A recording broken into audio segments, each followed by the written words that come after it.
Дэлхийн хэмжилцэн өдөр тохиож байгаа. За тэгээд манай улс бол энэ дэлхийн хэмжилцэн өдрийг 20 гаруй жил тэмдэглэн өнгөрүүлдэг. Энэ үйл ажиллагаагаар бол бид нар хэмжилцэн үйл ажиллагааг олон нийтэд сурчлах, дэлхийд дахина Монгол Улсын хэмжилцэн байгууллагын үйл ажиллагааг сурчлах ийм арга хэмжээнүүд хийгддэг.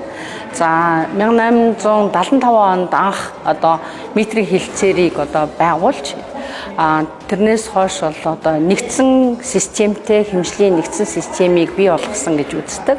Өнөөдөр 2025 онд метрийн хилцээр гар хэсэг зурсны 150 жилийн ойл тохиож байгаагаар их онцлог байгаа.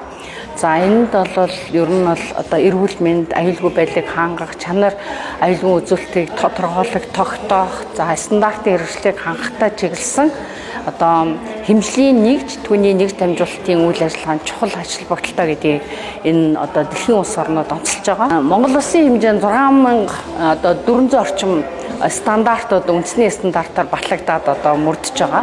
За эдгээр нь бол 64 техникийн хороогоор бол энэ хүү стандартуудыг боловсруулах, батлах үйл ажиллагаа бол хэрэгжиж явж байгаа.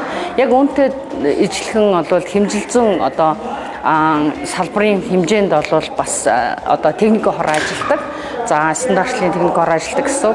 Өнөөдрийн байдлаар 283 стандарт бол хүчин төлөв мөрдөгж байгаа.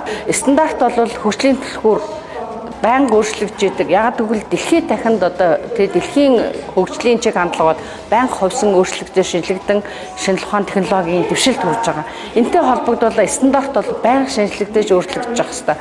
Түүнчлэн Монгол Улсын доктортой өөрчлөлийн бодлого зорилтууд, за засгийн газраас дэвшүүлж байгаа бодлого шийдвэрүүд, үйл ажиллагааны мөрийн хөтөлбөрийг болвол энэ хүү стандартлын шинжилгээтэй холбогдуулж бүх шатандаа хэрэгждэг байх ийм зорилтуудыг агуулж байгаа гэсэн. Энэ олон улсын өндөр найрамдтай улсын хятад бий болгоод ашиглаж байна гэдэг маань энгийнээр хэлэх юм бол хүний хэрэгжилж байгаа хүнсний бүтээгдэхүүн гэдэг юм уу, эсвэл эрүүл мэндийн салбарт, эсвэл хөдөлгөөний аюулгүй байдалд ашиглаж байгаа найдвартай хэмжилзэн тооцоо судалгаа найдвартай явуулж байна л гэдэг зарчим байна.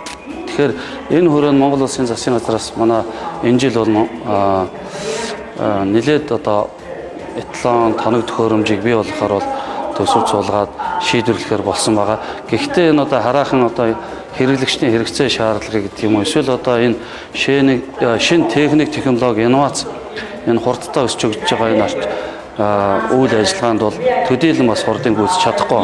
Цаашдаа бид жил ирэх тусам богино хугацаанд хэрэглэгчдийн хэрэгцээ шаардлагыг хангасан бүтээгдэхүүн үйлчлэгээний чанарыг сайжруулахтай холбоотой, хөдөлгөөний аюулгүй байдлыг хангахтай холбоотой гэдэг юм уу, эрчим хүчний салбарт, сэргээгдэх эрчим хүчний салбарт ашиглагдж байгаа энэ шинэ нэр төрлийн хэмжүүр хэмжих хэрэгслийг шалгахтай холбоотой эталонуудаа бий болгож ашиглаж чадах юм бол цаашлаад Монгол хүний эрүүл бүтээгдэхүүн хэрэглэх, эрүүл аюулгүй орчинд ажиллах нөхцөлийг бүрдүүлнэ л гэсэн.